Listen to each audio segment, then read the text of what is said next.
Hello, good evening. I'm Frida. Welcome to my channel. Thank you for stopping by and visiting. I have decided to continue with my part 2 of my Get to Know Me series. I ended the last time with my greenhouse business and how I had started that business when I was 19, and I kept it going until I was almost 22, just like 1 month short of my birthday. Um, what I ended up doing then was handing the business over to my parents, and they took it over from there. And I was 19 when I started it, 22 when I handed it over, and it is, and I'm 44 now, almost 45. So it's been going on for over 20 years, and it's big. It's a really big business now, and several of my sisters and brothers are involved in the business. There's a community involvement in it now because it has grown, and it's it is flourishing and supporting people who are near and dear to me. So I'm happy that they have it and that they're benefiting from it. And anyway, so what at the point when I left, I had come to realize that there was a series of drama and things that happened, and it forced me to examine my commitment to the Mennonite community, and I realized that I'm not a Mennonite for me. I'm a Mennonite for my parents, for my dad, because it was important to my dad that I am a Mennonite and that I um, obey him and do what he says. And I had already come to a point where I questioned, I questioned, um, I questioned my commitment to it. Even from the time when I was maybe 13 or 14, I used to ask myself, why don't I feel proud of it? I should feel proud of this if this is me. If I should be passionate about being a Mennonite if this is me, I didn't feel any passion about it. It was a coincidental thing, or a something that just was, and I didn't have a choice in it. So um, my father is very strict, and my mother too. They some Mennonite and Amish young people are allowed when they're 16 um, or about 16. They're allowed to experiment and explore, and my parents didn't agree with that, and they didn't let us explore and decide for ourselves. They thought that we should listen to them and just accept their decisions and choices, and that we, if we don't, then we are going to hell. And um, I I had a hard time leaving. Um, I wanted to leave, and I prepared to leave several times, and my father stopped me, and he didn't let me go. And finally, I managed to escape. And I understand, as a parent, my father loved me and worried that I would end up in trouble or um, used or something because we grew up in the country and we had no experience living anywhere else. So um, really, um, he was. It was from a place of love that he um,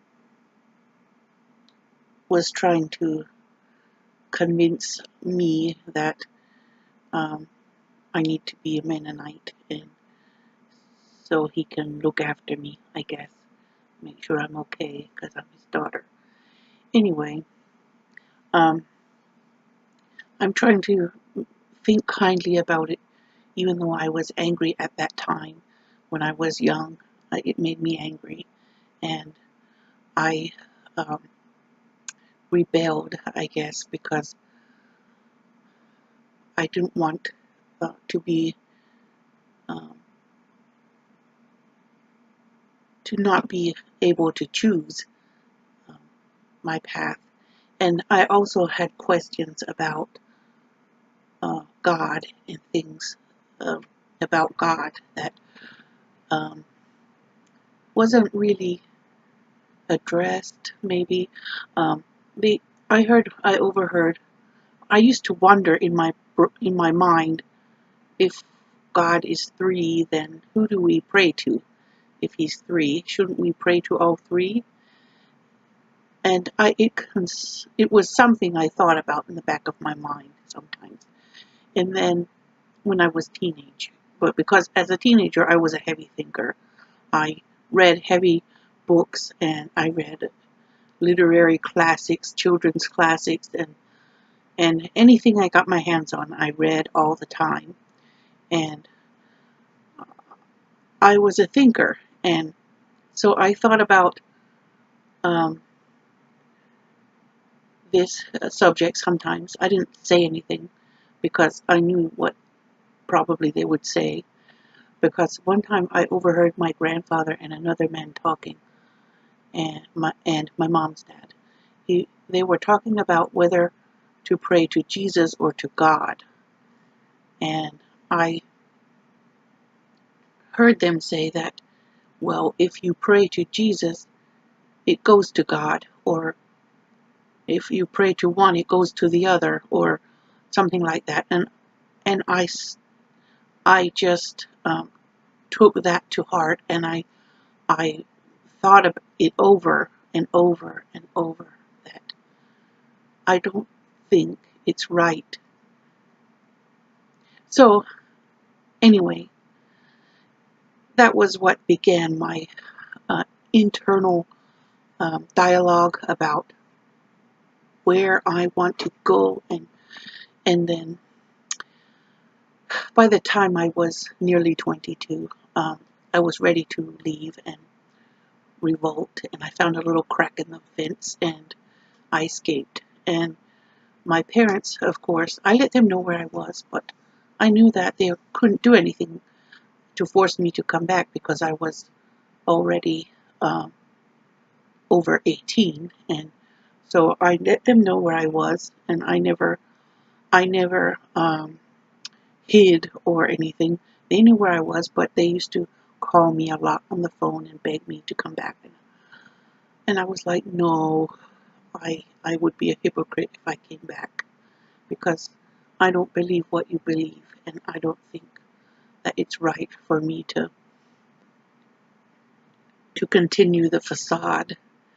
I'm not dedicated in my heart. I'm outwardly practicing something that you want me to practice, and it's not from my heart. So um,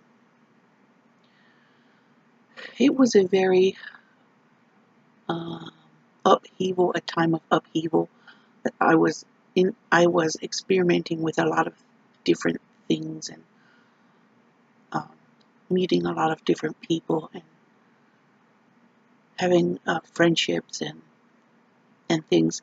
And um, finally, um, when I left, I uh, I had a friend. I had some friends. They let me stay with them, which was very nice. And they were also religious, and I went to church with them. And um, they were very good people and nice to me and everything. And I went to their church, and after a few months, the preacher told me I should get baptized. So I went ahead and did it because I wanted the Mennonites to excommunicate me. I was very uh, dedicated and committed to my leaving. I was I wanted them to excommunicate me so I can get on with my life. And so I went and got baptized at that other church. And finally, I used to wonder, what do I have to do to make them excommunicate me? I want them to excommunicate me. What do I have to do to convince them that I'm serious? I'm not playing around. So finally, they after I got baptized at that other church, they said the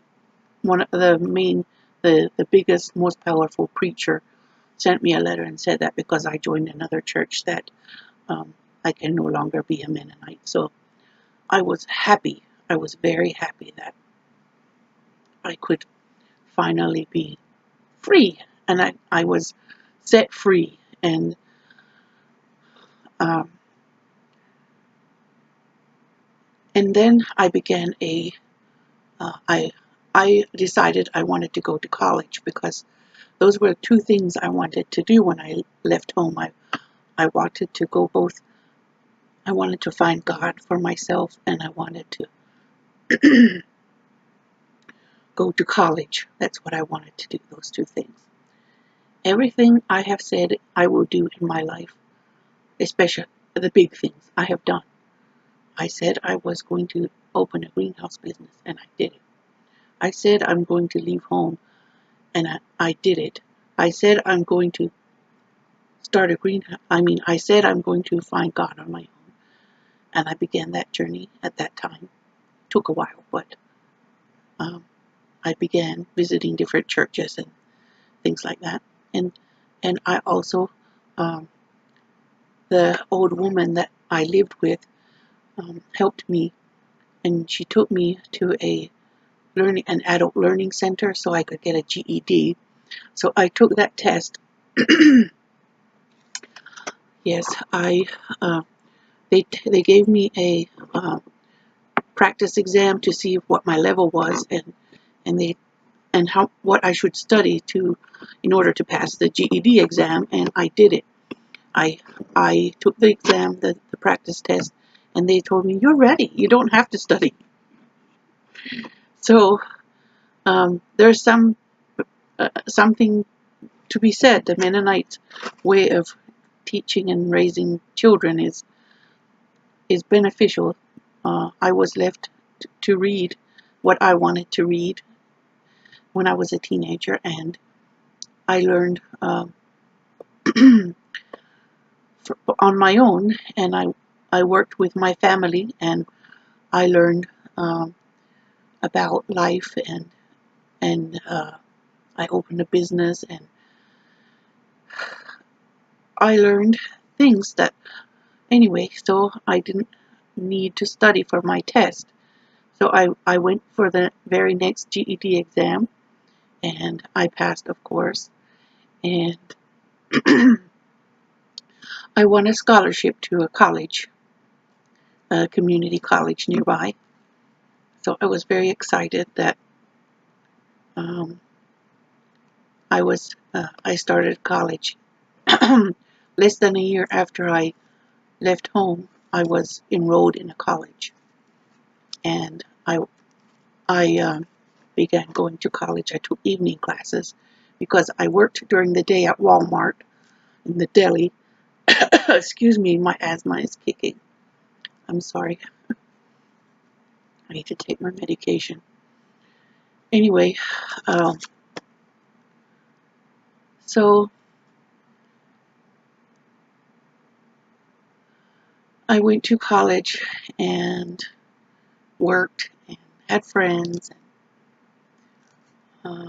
I rented an apartment of my own after I had lived with that old couple for about 8 months. I had enough money. I was making enough money to pay my own rent. So I was a free person, and of course I had nightmares after I left for a long time, years even, that I went back to visit my family, and they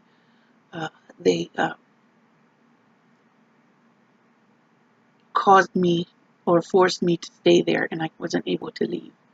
But and it was awful, really awful to have those dreams. And but I finally went back to visit my parents when I wrote them a letter and asked them to promise that, because I trust them. If they promise something, I trust them that they will fulfill their promise. I asked them to promise not to try to prevent me from leaving again, and I asked them to promise not to try to um, force me to come back to church and to their church, because I've been there and done that, and I already made up my mind. So they agreed, and they wrote me a letter back, and they said they they will not prevent me from leaving if I come back for a visit. And that was only a few months after I left, maybe on my birthday. Might have been 1 month later. Anyway, um,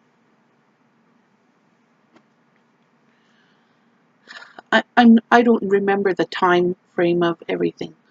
I don't remember exactly in what order everything took place, but it was a massive upheaval for my family and for me. And looking back, it was like coming to a foreign country and learning how to live in a foreign culture.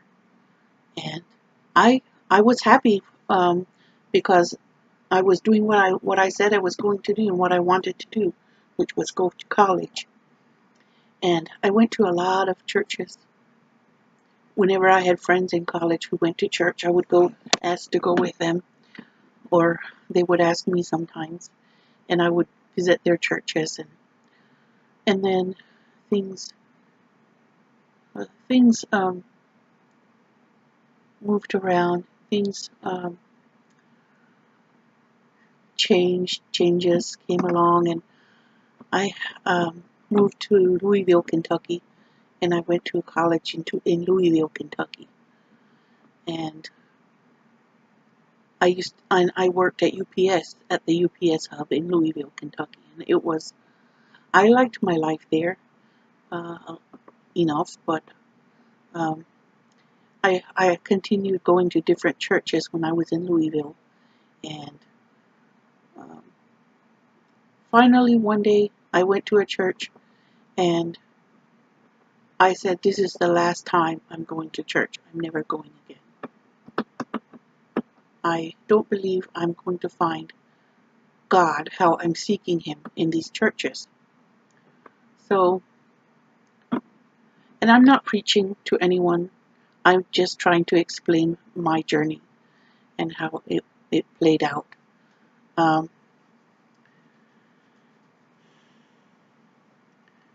it was long, it was thought about, um, and I did a lot of experimenting between the ages of 22 and 26, I believe. Anyway, in that college at Louisville, I met some Muslim college students, and I began to ask them questions, and I wanted to know about Islam. And keep in mind, I'm not preaching to anyone. I just want to let you know more about me, and this is my journey, and it is what it is, and I am sharing this with you. It's very deep to me and very personal, and I'm sharing it. I have never shared it publicly before um, in this way. So um, when I asked my Muslim friends a lot of questions, and of course, a lot of them were ignorant questions. I asked them about, different things that I had heard on TV, and of course, I probably made them uncomfortable because I was very inquisitive about Islam, and they were very polite and took me with them for fun activities, and they didn't drink alcohol or do drugs, and I took note of that, and I felt like impressed, and I wanted to be like that. I wanted to have fun and not to drink and do drugs. Because I had used to drink before, and it had a very bad effect on me. Um, I didn't like who I became after I drank alcohol, and I was happy that I had friends who didn't drink. So I felt like I had found uh, some people that I can socialize with, and I don't have to do anything that I don't like to do. So as Mennonites, young people, we did sneak a beer now and then.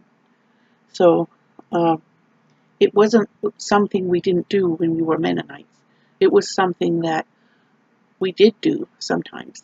And but when I met these Muslims and I noticed that they don't drink and do drugs, I was very happy, and I knew that there was something here.